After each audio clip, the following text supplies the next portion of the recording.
we begin with growing outrage directed at a Sesame Place children's theme park outside of Philadelphia, Pennsylvania.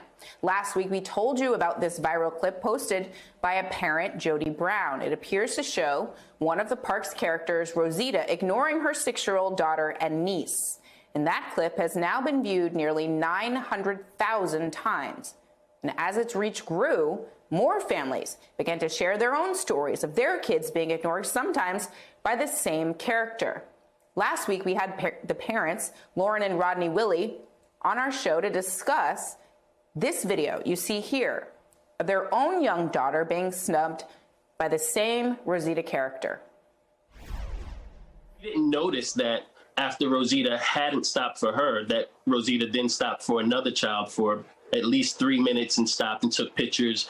And this wasn't on Rosita's route to where she was going. She deliberately stopped for this other kid, a little white child.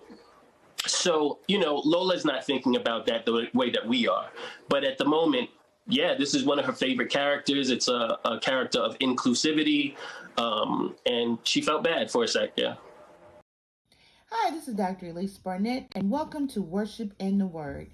Today, I wanted to talk to you about the recent video about the little girls who were ignored by the Sesame Street character, Rosita. Now, this was just horrible, but the answer is not to cancel Rosita. I do think that the staff has to be trained how to better handle customer engagement and dealing with kids. Now, I'm sure that parades are long, it may be hot, and if you've ever dealt with kids, your patience can be a bit short, but you don't take it out on the kids. Now, from an HR perspective and a consulting perspective, we can note several things that were wrong. But before we go into that, I do want to bring you a scripture that came to mind.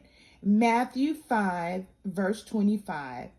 Agree with thine adversary quickly, whilst thou art in the way with him, lest at any time the adversary deliver thee to the judge, and the judge deliver thee to the officer, and thou be cast into prison. Now, I'm not saying that this is going to end with them going to jail, but there has been a lawsuit filed. This appears as racial discrimination, and canceling Rosita is going to appear as discrimination as well, because she's a character representing people of color. Now, first of all, the company response was initially wrong, so it wasn't remorseful at first. A lot of this attitude is coming from the top down.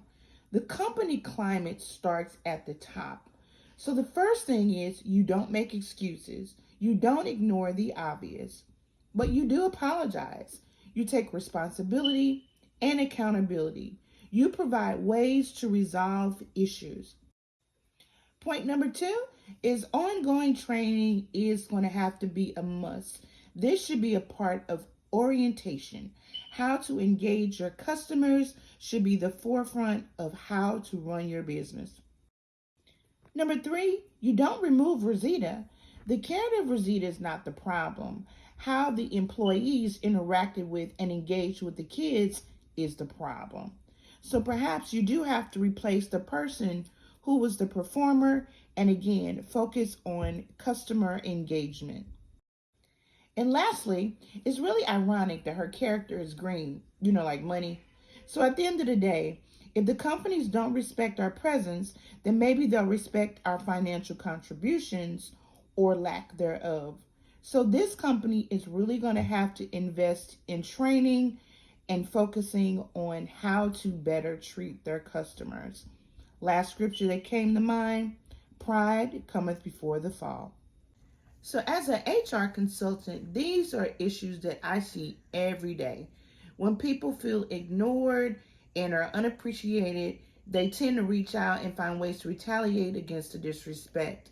So a lot of times the ways in which the company initially approaches problems, it can either make or break them. I think the mother was outraged by the way the kids were treated, and rightfully so. But this could have been handled differently and maybe not resulted in a lawsuit. A couple of closing scriptures. A soft answer turns away wrath, and that's Proverbs 15:1.